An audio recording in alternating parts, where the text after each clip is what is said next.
Hello, this is Bob, and I'll be reading the Tuesday, September 16th, 2025 edition of the Fall River Herald. Today's weather will be mostly sunny and pleasant, 74 to 81 for a high, 48 to 55 for a low. Tomorrow, lots of sun and pleasant, 74 to 81 for a high, 56 to 63 for a low. Thursday looks partly sunny but humid, 72 to 79 for a high, 59 to 66 for a low. Friday partly sunny and warmer, 81 to 88 for a high, 55 to 62 for a low. And Saturday we have showers coming in but not as warm, 69 to 76 for a high, 51 to 58 for a low. Sunrise was at 6:26 this morning, and the sun sets tonight at 6:52. The first article on the front page is entitled, Former City Leaders Weigh In on What Voters Are Looking For. Election season is here in Fall River, with residents preparing to narrow down 4 candidates for mayor to the top 2. But what can the next mayor expect out of the job? And does everyone grasp the responsibility involved? According to former Mayor Ed Lambert, candidates have to expect busy days and many times busy nights, and through the night. To former Mayor Will Flanagan, it was almost being a parent. You were the father of the city. You had a responsibility to make sure the city was reaching its fullest potential and to keep the city safe and healthy, Flanagan said. Incumbent Mayor Paul Coogan is looking for a 4th term in office. He's facing opposition from 3 opponents. In the September 16th primary, Gabriel Boomer Amaral, Carlos Caesar, and Michael Vandal.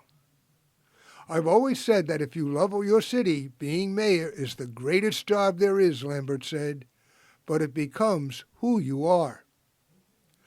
Lambert spent nearly 12 years as Fall River mayor. First elected in November 1995, he remained a largely popular figure among city voters until stepping down in October 2007 to take a job with UMass Dartmouth. These days, he serves as executive director of the Massachusetts Business Alliance for Education, a group that represents business interests in supporting public education policy. Flanagan was welcomed into the office in 2009, a young attorney in his 20s. Though initially popular with voters, he faced a fickle electorate's wrath when an unprecedented recall effort swept him from office in 2014. Today, he is a CEO of Cosmopolitan Dispensary. Both said there was no such thing as a typical day at the office. It can range from the very mundane in terms of signing documents and contracts, Lambert said.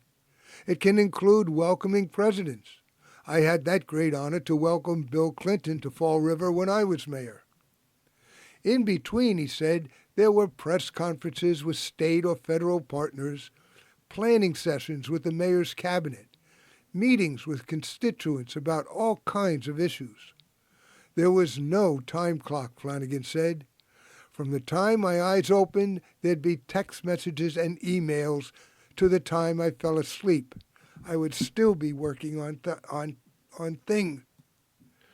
As the chief executive, Fall River's mayor oversees every department in city government, from the police to the parks, traffic to trash, health to housing. After hours of meetings, Flanagan said, there are more ceremonial duties like city events, ribbon cuttings, and graduations where the public expects the mayor to be a friendly face. The mayor is often called upon to embody a positive community spirit. There are a broad array of issues, large and small. Each one of those means something important to somebody in the city, Lambert said. I think that's what makes it both a challenging but a very exhilarating job if you believe in public service. To Lambert and Flanagan, that means it's not so much a job as it is an entirely new life. Lambert said the position is all-consuming. You can't unplug and go to the CVS and expect that people aren't going to want to talk with you about an issue or a pothole or a job or a city service. Lambert said, and so whoever holds that title really has kind of a special responsibility to always be on the clock. The mayor is one person, but that doesn't mean one person makes every decision. They stress that the mayor isn't a king, and Flanagan said voters who might imagine the sixth-floor office holds immense power might be surprised to know how limited the mayor often is.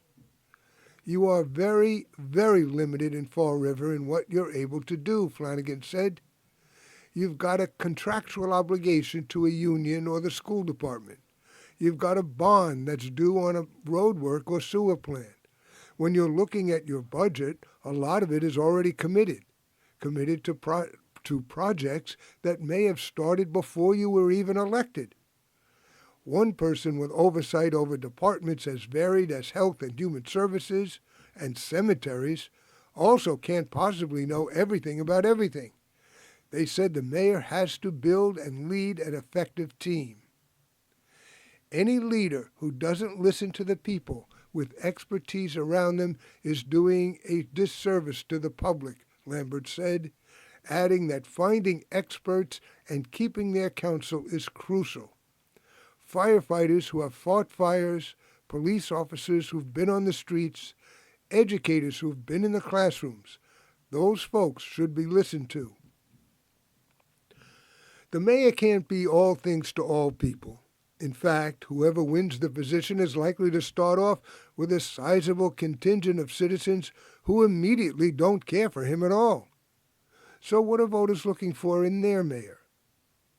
Somebody who's going to work hard, somebody they can trust, and somebody who's going to be honest, Flanagan said. They want someone who is an efficient manager, who's going to help remove the disruptions in their life. You know, make sure the trash gets picked up, the streets get plowed, and in particular that the streets are safe and the schools are good, Lambert said. That those most important of city services, public safety, education, basic city services are done well for as little cost as possible. I think people are willing to pay taxes if they think the money is being spent efficiently. Though there are many aspects to the job, Flanagan said most people vote with their wallets. You really have to watch out for their finances. The people of Fall River don't have a lot of sway with their disposable income. There's many people who are living paycheck to paycheck who are counting pennies, not just at the end of the month, but at the beginning of the month also.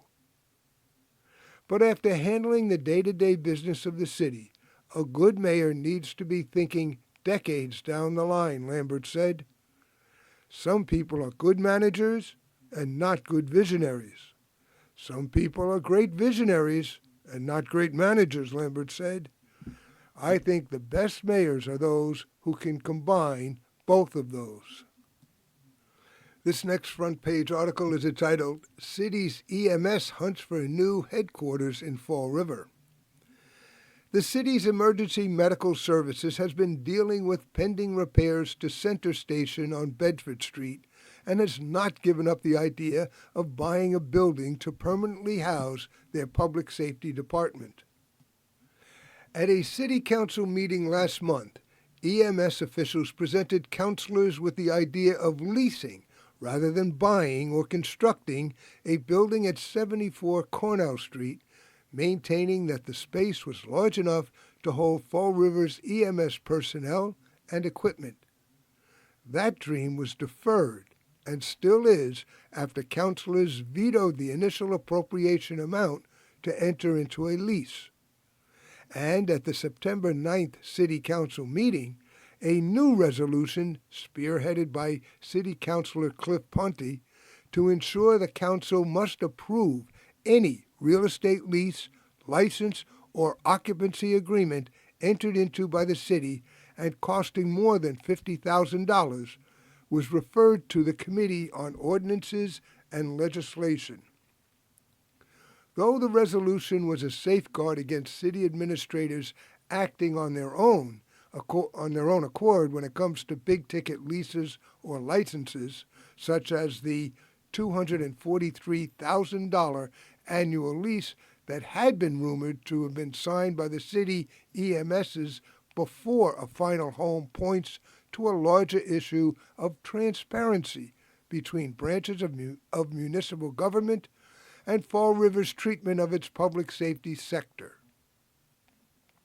At the September meeting, Community Development Agency Director and Interim City Councilor Michael Dion confirmed that although $274,000 in the EMS budget could cover the cost of the lease for 1 year. However, he said, the city did not sign a drafted copy of a lease that was brought to the government center in late August by the owner of 74 Connell Street, named on the Registry of Deeds records as Waben Mortgage Company, LLC. Dion said a license was signed, but that same license could be canceled after a year. Even so, before Dion, EMS Chief Beth Fonts, and Interim Chief Financial Officer Emily Arpke went before the councilors Tuesday night, it had been established that the owner of the property was open to selling the property, and an agreement had been reached that would entitle the city to put $50,000 over a 4-year period, totaling $200,000 towards the purchase price. EMS is currently seeking a long-term home base, and Dion told councilors that a request for proposals could be underway within the next month. As the interim city administrator appointed on August 11th, Dion clued councilors in to his vision for the city from the vantage point of his new and currently temporary role. I will not lie to you, Dion said. If a building were to be built, he said, it could easily cost more than $6 million to $8 million. Considering that the City Council has the authority to reduce, reject, or approve real estate purchase agreements and sales, real estate leases have yet to come before the Council, and councilors are not asked to weigh in on real estate lease agreements. It doesn't make sense to me, he said. It's not good business, and it's certainly not good government, he said, insisting that the taxpayers ought to be protected. This next article is entitled, Taunton District Center for the Arts Closing. Why? After 7 years, Taunton's District Center for the Arts is saying goodbye. Hard to find the words to thank the many people that made us great. Our thanks to the most amazing music lovers that spent their hard-earned money here, said the venue's social media in a September 8th Facebook post. The venue's last official day is September 30th, according to the post. The District Center would not immediately be reached for comment via telephone on Wednesday, September 10th. The building, located in downtown Taunton at 15 Court Street, was originally built in 1826 as Taunton's district courthouse. The court moved out of the building in 2005 due to structural deficiencies and problems complying with Americans with Disabilities Act regulations. Fall River-based Alex Stylos purchased the building and reopened it as District Center for the Arts in 2018. Over the years, the venue held many concerts, events, and private functions, with tribute acts being among the most common performances at the venue. The post on September 8th mentioned financial hardship for the District Center. Jay Patikos, Executive Director for the Taunton Office of Economic and Community Development, said in his LinkedIn blog that, just for background, the City of Taunton met with Alex many times in hopes of figuring out ways to help him and the district. Patikos elaborated further that the venue needed help with either repairing or getting a new HVAC system, as well as either creating a food outlet or offering space to a food vendor inside the district center so it could have its own food options instead of ordering from restaurants whenever functions were held there. Petico said ultimately nothing could be worked out. I don't take kindly to losing a destination. If there's anyone to blame in all this, it's probably me, who wasn't able to pull off the deal to keep this as a performing arts center, Petico said, taking this loss personally.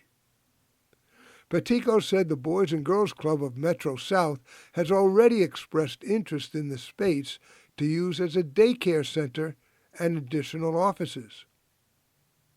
Stylos unveiled the District Center for the Arts in 2018.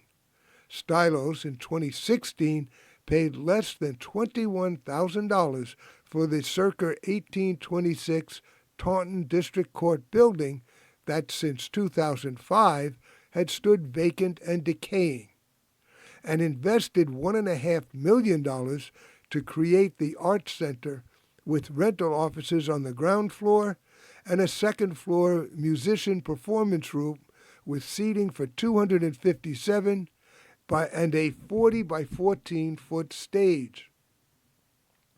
Mayor Shauna O'Connell said she is saddened to hear that the District Center for the Arts will be closing its doors. The center has been such an important part of enhancing the arts and music scene here in Taunton, bringing incredible talent and a much-appreciated venue for fun and community to our downtown, she said in a written statement on Wednesday evening. I had the pleasure of attending many events there personally and have always found it to be a welcoming, vibrant, and enjoyable place. We are grateful to Alex Stylos for his contributions to our community. This article is entitled, Study Uses AI to Simulate Fed Meeting. Central Banks Also Using Tech to Aid Operations. A simulated Federal Reserve meeting that used artificial intelligence agents modeled on real-life policymakers showed political pressure polarized members of the board in their rate-setting deliberations. In a study released on August 31st, academics at George Washington University simulated a federal open market committee meeting using AI agents modeled on each member based on their historical policy stances, biographies, and speeches. The AI FOMC was then made to process real-time economic data and financial news to reach a decision. The findings showed that when political pressure is applied, the AI agents became fragmented and dissent is more common, according to the paper by Sophia Kazinnik and Tara Sinclair. This simulation shows that the Federal Reserve is only partially insulated from politics and that outside scrutiny can shape internal decision-making, even in an institution guided by formal rules, they said in the paper. The simulation replicates the July 2025 FOMC meeting. While few central banks may be ready to have AI agents set monetary policy, a growing number of them are using the technology to streamline operations. The Fed conducted research using generative AI models to analyze minutes of FOMC meetings. The European Central Bank uses machine learning models to forecast euro area inflation. The Bank of Japan uses AI to gather information and deepen economic analysis. Research it published in December used large language models to show how key factors driving up prices may be shifting to labor costs from raw material prices. Australia's central bank is testing a new AI tool that gives summaries on policy-related analytical questions to its governors, Michelle Bullock said on September 3rd. Central banks see strategic importance in AI and are actively experimenting on data retrieval and analysis, according to the Bank of International Settlements in a report in April. This article is entitled 10 South Coast Restaurants Still Open for Waterfront Dining. As the leaves start to turn and the summer days grow cooler, now's the perfect time to soak up the last of the patio season at some of the South Coast's best waterfront restaurants. Whether you're in search of sun-drenched patios, unbeatable seafood, or just a spot to watch the boats drift by, these 10 waterfront favorites are your must-visit list before the season shuts down. So book your table, pack a sweater, just in case, and cheers to a delicious end of patio season. The Cove Restaurant and Marina, located at 392 Davil Street in Fall River on the scenic Mount Hope Bay, the Cove's expansive patio provides one of the region's most breathtaking waterfront backdrops, complete with a view of the USS Massachusetts. Unwind with creative cocktails crafted from the freshest ingredients and savor bites from a delicious happy hour menu with vegetarian options available. The Back Eddy, nestled along the Westport River located at One Bridge Road, the Back Eddy continues to be a haven for lovers of local flavor and rustic charm. With a mission to highlight locally sourced food, the restaurant features a laid-back patio, open-air bars, and a raw bar and grill right on the docks.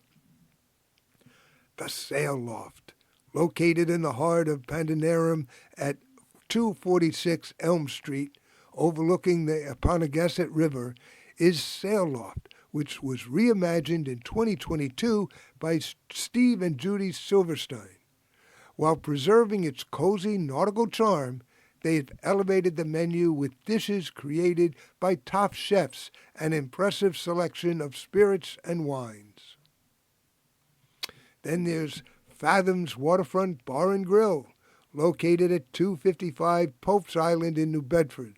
Since 2010, Fathom's has served up the freshest seafood straight from its founder's own fishing fleet. Fish, scallop, lobster, crab, tuna, swordfish, and more. Merrill's on the waterfront, located also in downtown New Bedford at 36 Homer's Wharf, Merrill's offers a front row seat to one of America's premier fishing ports. The menu is brimming with locally sourced seafood, perfectly reflected the spirit and flavors of the #1 largest port in the world. Cisco Brewers Kitchen and Bar, located at 1482 East Rodney French Boulevard in New Bedford, the energy is as lively as the Buzzards Bay backdrop. This sprawling 3.5-acre entertainment complex features 5 outdoor bars, live music, and food trucks for foodies and beer lovers. The collaborative effort between Cisco Brewers and Steve Silverstein, the owner of the Black Whale, ensures you'll enjoy bold flavors and a festive social atmosphere. Off the Hook Bar and Grill at 56 Goulart Memorial Drive in Fairhaven, located at the West Island Marina. Off the Hook offers some of the South Coast's most stunning ocean views. Begin with refreshing summer strawberry salad, then try the triple threat tacos featuring fish, scallop, and shrimp, each with its own signature toppings. The Tipsy Seagull at 1 Ferry Street in Fall River, set at Borden Light Marina at the mouth of Narragansett Bay, the Tipsy Seagull mission is to bring vacation vibes to your plate. Start your meal with 2 stuffies, then dig into dishes such as their prized Cajun chicken sandwich, served on a fluffy brioche bun. The Bayside Restaurant, located at 1253 Horseneck Road in Westport, the patio dining experience at the Bayside Restaurant is a reflection of the establishment's commitment to tradition and supporting the local community. The restaurant proudly uses family recipes that have been passed down for generations and sources its produce from nearby farms, farmers, and fishermen. Fresh seafood is brought in straight from boats in New Bedford and the Boston waterfront, while vegetables are sourced from local farmers. And finally, Whale's Tail, located at 52 Fisherman's Wharf, Pier 3 in New Bedford. Get as close as you can to bustling fishing action at Whale's Tail. For classic New England fare, order the clam cakes and chowder, followed by the fisherman's platter, loaded with scallops, clams, shrimp, and cod. And this article is entitled "Fox Hosts Apologize for Remarks About the Homeless." A Fox News host has apologized after he said homeless people who refuse help should be executed by the government. Brian Kilmeade made his original comments on September 10th, the same day conservative activist Charlie Kirk was shot and killed in Utah during a campus appearance.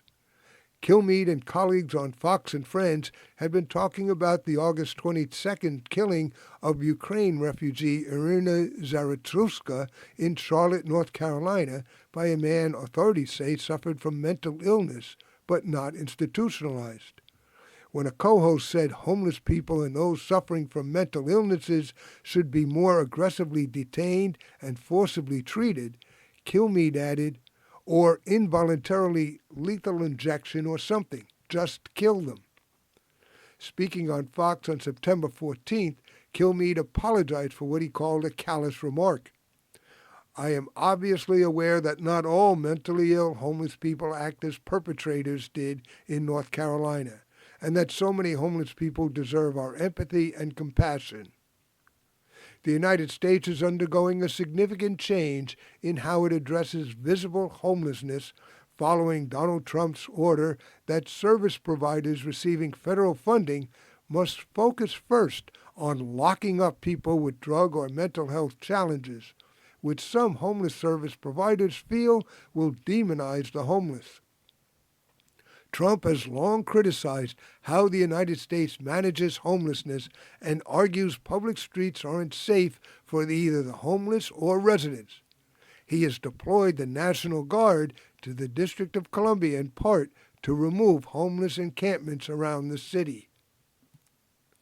While conservatives often complain that services for the homeless have cost billions of dollars over the decades, providers note that the money is a drop in the bucket compared to what's needed. They also have suggested that such complaints lack a nuanced understanding that the vast majority of people are only temporarily homeless and not suffering from either mental illness or drug use, and that the best way to end homelessness is to help people get homes. America's homeless population includes over 1 million children and tens of thousands of veterans, many of whom served in Iraq or Afghanistan. Representative Don Beyer of Virginia said, "Nobody deserves to be murdered by the government for mental illness or poverty." And that brings us to the end of our time. Once again, today's weather will be mostly sunny and pleasant, 74 to 81 for a high, 48 to 55 for a low. And tomorrow shows lots of sun and pleasant again, 74 to 81 for a high, 56 to 63 for a low. This has been Bob reading the Tuesday, September 16th, 2025 edition of the Fall River Herald. Thank you very much for watching and listening. Have a good day.